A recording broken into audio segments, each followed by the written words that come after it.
Hello everyone, welcome to episode 4 of the Joan of Arc campaign in Age of Empires 2. This one is called The Rising, and basically there's three British-controlled French towns. Technically they were French towns, but they're occupied by the British now. And this is actually pretty easy for the 4th episode. You'd think, oh, it's the 4th episode, it's going to be pretty hard. No, not really. So basically, there's a small little force of British guards when you first enter. I don't really think that was all that necessary because they're pretty easy to too much problems with. And then you just go further to the west and you will come across a town which comes under your control. Villagers as well. Basically what you want to start doing at the start is make a lot of food production because you're going to need to get villagers pretty fast. And there actually are 3 berry patches. I just showed you 2 of them and there's one more that's a bit further to the east. After I did that, I took my scout cavalry scouting, and there's the green town, which is directly north of your base. They're not very heavily fortified, they're pretty easy to kill. If you want, you can actually attack them pretty early and take them out of the game, which would be very smart if you're playing on a higher difficulty. I decided to wait till later, as you will see, but another thing that's very smart to do is just to wall off as soon as possible. I actually did wall off both shallows. There's shallows north of the place where you spawn at the start of the game as well. The green player will send a few crossbowmen to attack you very early, and he'll send knights later on in the game. And you just want to be wary of that. But if you have a wall up, it should be no problem. Also remember, since you're the Frankish civilization, you can build castles for very cheap. So if you want to start mining stone earlier on, that's a good thing to do because it doesn't take too much stone mining until you can build a castle. I did get a castle up pretty soon, as you'll see in a little bit.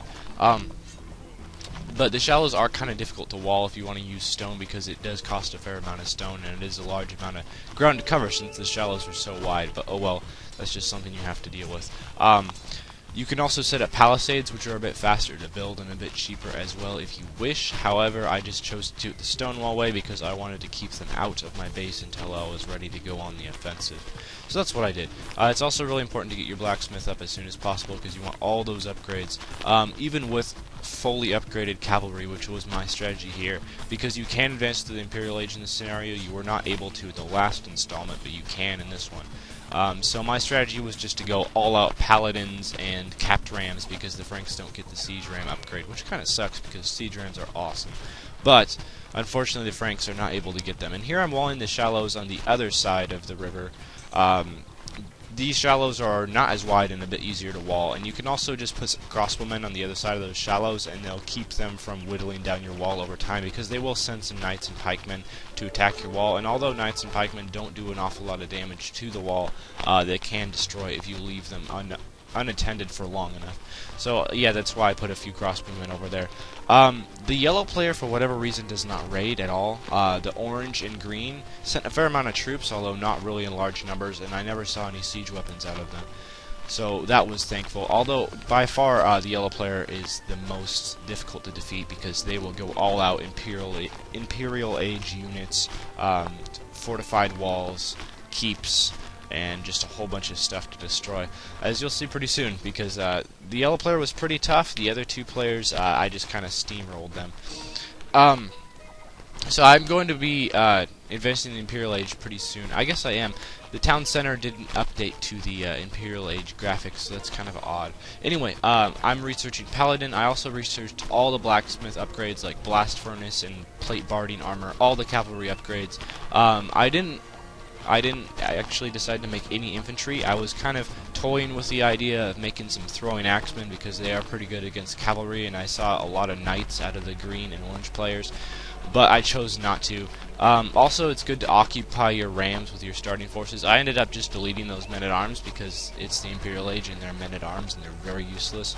However, I took the crossbowmen from the other side of the river because I built a castle over there to defend, and I just put the crossbowmen inside my rams.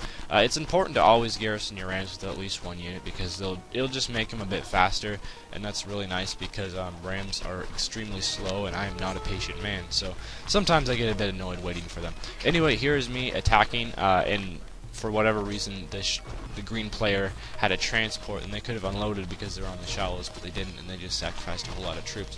However, seeing a transport that was garrisoned sent out some warning messages, because that definitely means that they could be landing you even if you do wall the shallows. So always just be wary of that. They never landed me, but they definitely would have, judging by that transport if I hadn't have seen it first and taken it out.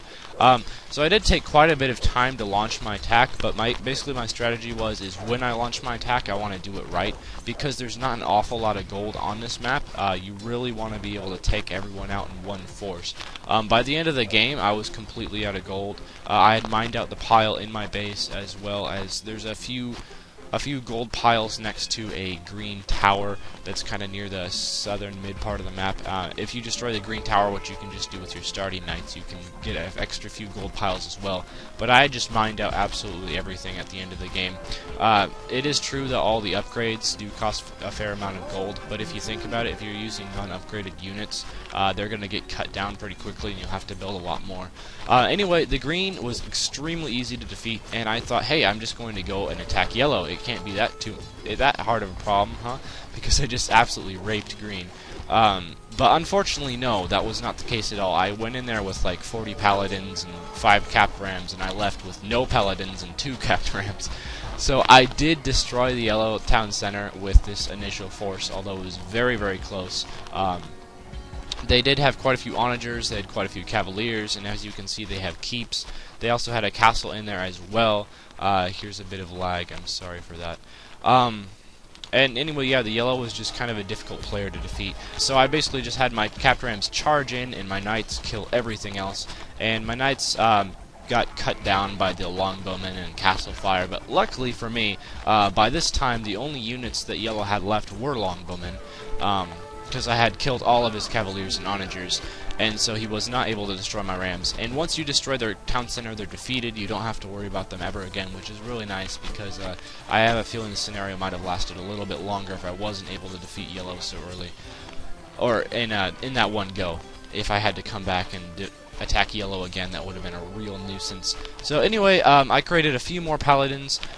Basically, I sold a lot of wood and food at the market in exchange for gold.